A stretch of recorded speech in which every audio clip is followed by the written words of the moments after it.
Bonjour, si vous regardez cette vidéo, c'est que vous avez fait mon quiz Êtes-vous fait pour être coach et quick coach? Ce quiz, en fait, il a été fait pour vous aider à voir si votre parcours, vos aspirations vous emmenaient vers ce métier de coach et d'équicoach. Ce que vous avez pu voir, c'est que c'était des questions assez ouvertes parce qu'il n'y a pas une réponse simple, mais il y a des réponses et des cas individuels. Je vais commencer par me présenter. Donc moi, c'est Stéphanie Duguay. Je suis la créatrice de la formation Coach Ecus Soma, qui permet de devenir coach et équicoach.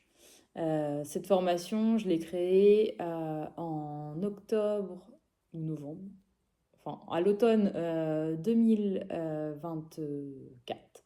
Euh, et je l'ai vraiment créée avec cette intention de faire la formation que j'aurais voulu avoir quand, il y a 5 ans, j'ai commencé à me former. Parce que depuis, je me suis formée d'abord une première fois sur de l'équi-coaching, vraiment plus initiation. Puis en faisant un peu d'entreprise notamment, je me suis rendu compte qu'il me manquait beaucoup de choses dans ma posture. Voilà, il se passait beaucoup de choses avec les chevaux. Et en même temps, je savais pas trop quoi en faire.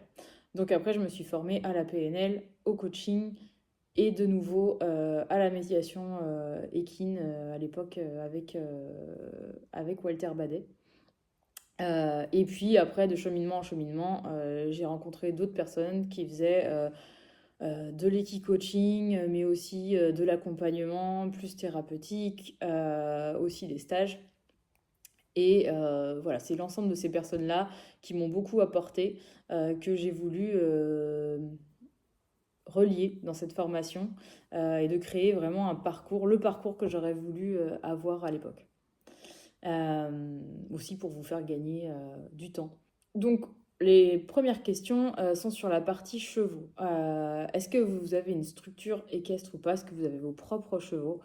Euh, donc, ce que je vous disais, c'est qu'il n'y a pas une seule bonne réponse. C'est-à-dire qu'on peut être coach et équi-coach, enfin là c'est surtout sur la partie équi-coaching, sans avoir de structure, parce que vous pouvez tout à fait trouver des partenaires, des structures partenaires avec lesquelles vous allez travailler. Et ça, ça peut se faire relativement facilement.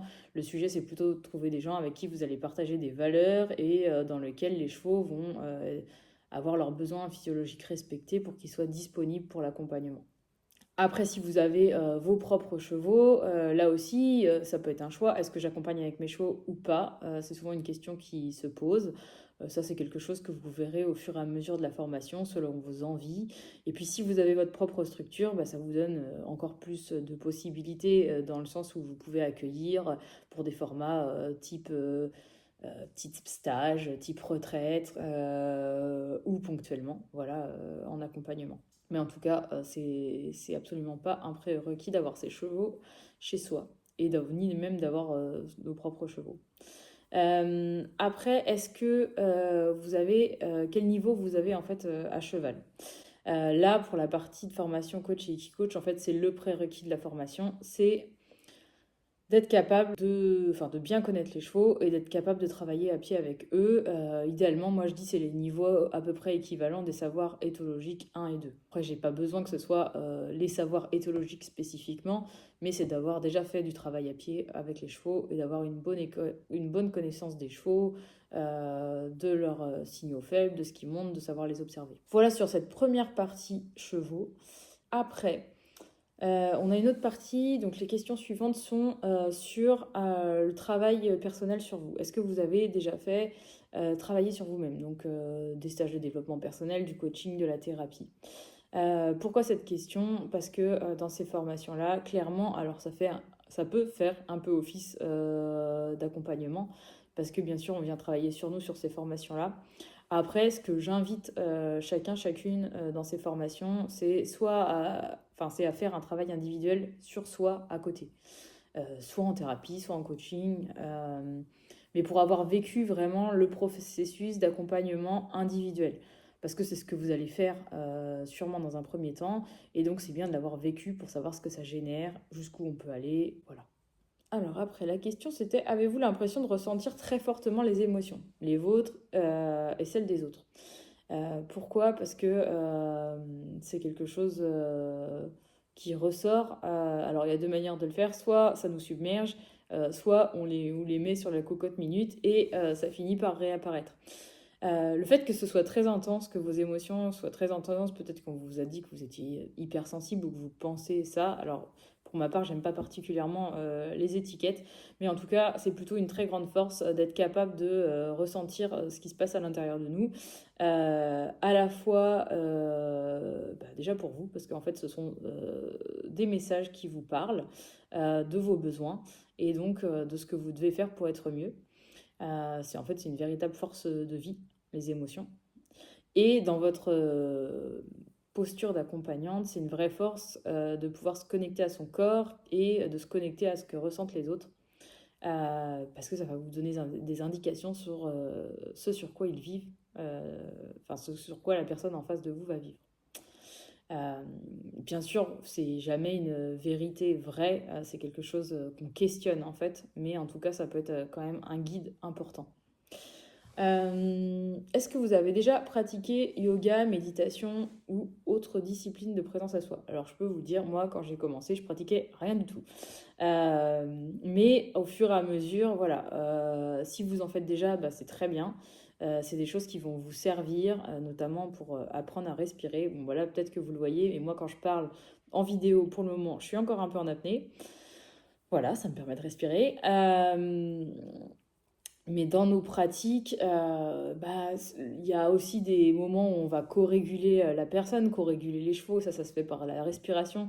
Donc plus on a fait de pratiques comme ça, où on apprend à respirer, on apprend à redescendre notre système vagal, tout ça, ce sera des grandes forces pour la formation, mais rien d'obligatoire. La preuve, j'en suis le meilleur exemple. Euh, Est-ce que vous avez vécu des moments difficiles, des moments challengeants au niveau pro ou perso? Là, cette question-là, bon, il n'y a pas d'obligation d'avoir vécu des choses difficiles pour devenir coach et qui-coach, mais en tout cas, si vous en avez vécu, selon qui vous allez choisir d'accompagner, vous pourrez comment dire? Vous saurez en fait ce que les personnes ont vécu, vous saurez vous quelles ressources vous êtes allé chercher pour surmonter ces défis. Euh, Et donc, vous pourrez accompagner et en tout cas comprendre ce que vit la personne beaucoup plus facilement. Souvent, ce qu'on dit, c'est qu'on accompagne, les personnes qu'on accompagne, on a seulement un pas d'avance sur eux. Donc voilà. Et on attire souvent des personnes qui ont des vécus qui ressemblent aux nôtres de près ou de loin, mais il y a quand même des similitudes. Et de toute façon, il y a des similitudes dans les vécus des personnes. On a souvent l'impression d'être seul à vivre ce qu'on vit, mais quand on commence à en parler un peu, ça résonne beaucoup chez les autres. D'où le fait qu'on est capable d'accompagner. Aimez-vous apprendre des nouvelles choses régulièrement? Là, cette question-là, parce que moi, je pense qu'une très grande force des accompagnants, c'est la curiosité et l'envie de continuer à évoluer perpétuellement. Pourquoi? Déjà parce que la curiosité, ça va être un moteur et que là, on va aller sur des choses, on va explorer. Donc, s'explorer soi, ce qui n'est pas toujours confortable. Et donc, la curiosité, ça amène un peu de ouais, ça amène un espèce de moteur. Et c'est peut-être plus facile quand on est dans la curiosité. Ça peut faire passer certains freins. Qu'est-ce que je voulais dire d'autre? Je ne sais plus. Et aussi, oui, un coach, pour moi, c'est quelqu'un qui doit continuer à évoluer régulièrement pour toujours être dans la posture d'évolution et de rester connecté à ce que vivent les personnes qui vont accompagner parce qu'on est soi-même dans cette posture d'évolution. D'où voilà, cette question de la curiosité. Pour ma part, je suis très régulièrement en formation ou à continuer d'être accompagnée, découvrir de nouvelles choses. Ça vient nourrir ma pratique et puis ça me permet de transmettre voilà, au fur et à mesure. En général, quand je fais une pratique ou de choses comme ça, j'ai envie de la réintégrer à partir du moment où je l'ai absorbée. Je n'ai pas tout absorbé, mais je vais avoir voilà, quelque chose qui m'a marqué et ça, je vais le réintégrer dans mes accompagnements. Euh, alors là, on va plutôt parler sur la partie alors coach et qui coach, on devient indépendant, chef d'entreprise. Donc, première question, c'est est-ce que vous avez été dirigeant d'entreprise ou manager? Alors, cette question-là, elle est un peu, pas forcément pour cette partie profil entrepreneur, mais aussi pour savoir à qui vous allez vous adresser. Si vous avez été manager, si vous avez été dirigeant d'entreprise, voilà, on connaît, les petits coaching est peut-être le plus connu dans cette partie entreprise. Voilà, si vous avez connu cette posture-là, mais ça peut être aussi des enseignants, parce que quand on est enseignant, et ben on gère un groupe qui est un groupe d'élèves, ce qui n'est pas toujours très simple. Et donc, ce que vous avez mis en place, que vous avez vécu dans ces cadres-là, bah, ça va vous donner des éléments pour accompagner des managers ou des chefs d'entreprise si vous avez envie d'aller de ce côté-là. Est-ce que vous avez déjà eu votre propre entreprise? Donc là, la question, elle est vraiment par rapport à cette compétence d'entrepreneur, parce que quand on devient coach et qui coach, on devient de fait entrepreneur. Si vous l'avez déjà été, en effet, vous allez sûrement avoir des réflexes qui vont être là. Vous avez sûrement déjà fait des business plans, vu vos chiffres. Après, ça fait pas tout parce que quand on devient indépendant, et en plus coach, on doit parler de soi. Donc ça fait des petits challenges en plus à vivre. Mais voilà, vous aurez sûrement déjà des réflexes. Si vous venez du salariat, que vous n'avez jamais eu d'entreprise, que votre famille n'a pas d'entreprise, que vous n'avez pas baigné, pas de souci, c'est quelque chose qui s'apprend. Et c'est pour ça que d'ailleurs dans la formation, on fait une semaine entière sur le sujet, sur le projet professionnel, et où il y aura des éléments financiers, de marketing, de communication, parce que c'est essentiel dans notre métier si on veut en vivre. Diriez-vous que vous avez une vie saine, hygiène de vie, équilibre perso-pro? Bon, ça rejoint un peu la question aussi sur les pratiques yoga, méditation et des choses comme ça, mais aussi on peut dire sport, alimentation.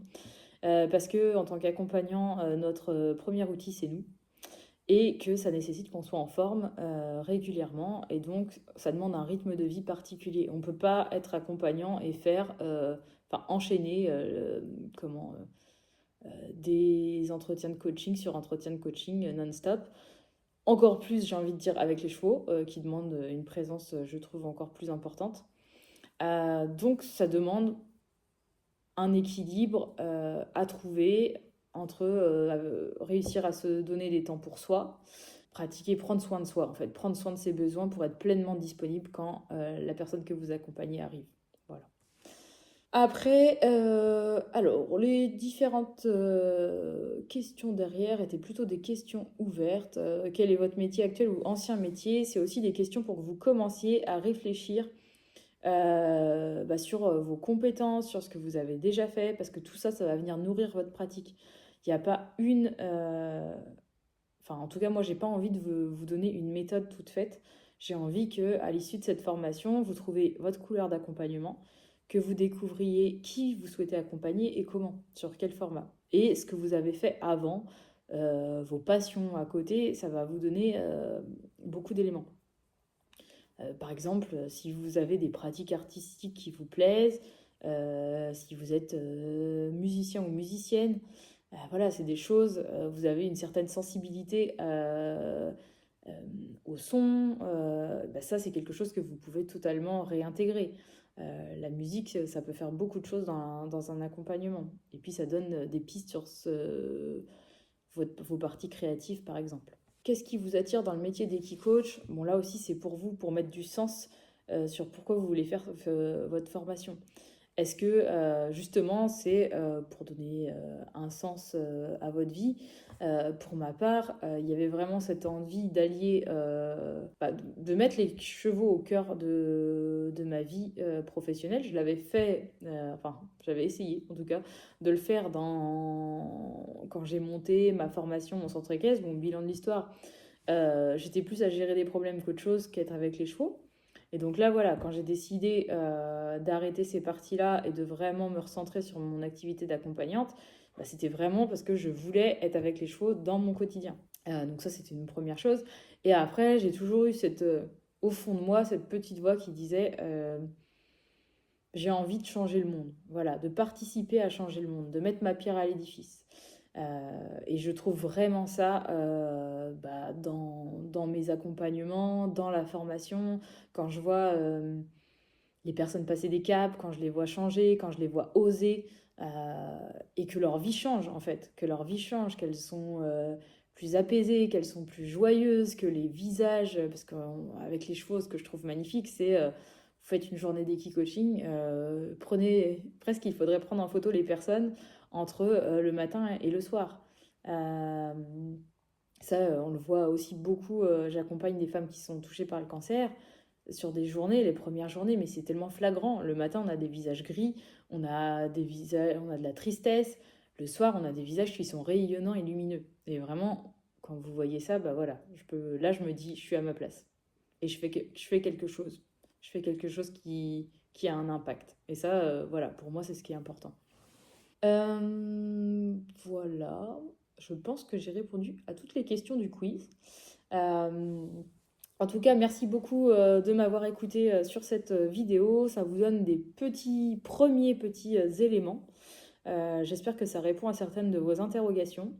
Ce que je vous propose, si vous ne l'avez pas déjà fait, vous pouvez télécharger ma plaquette avec le programme de formation. Donc vous y trouverez tout le programme détaillé avec les descriptions des intervenants. Vous retrouverez aussi des témoignages des élèves en formation, de ce qu'elles ont vécu. Ça vous donnera une idée pour voir si ça correspond à ce à quoi vous attendez. Et puis bien sûr, après, pour moi, l'étape suivante, c'est prenez rendez-vous avec moi. On fait un échange téléphonique où vous m'expliquez votre projet, où vous en êtes, ce à quoi vous aspirez. Et puis moi, je vous explique plus en détail ce que j'y mets derrière cette formation, ce qu'on y vit, ce vers quoi elle vous emmène. Et puis voilà, ça permet de voir si ça va vous permettre de voir si cette formation, elle est faite pour vous ou non. Voilà. Et puis on parle aussi des détails plus logistiques, les financements, les hébergements, enfin voilà, tout le pratico-pratique qui est aussi très important. Merci de m'avoir écouté et puis je vous dis peut-être à très bientôt.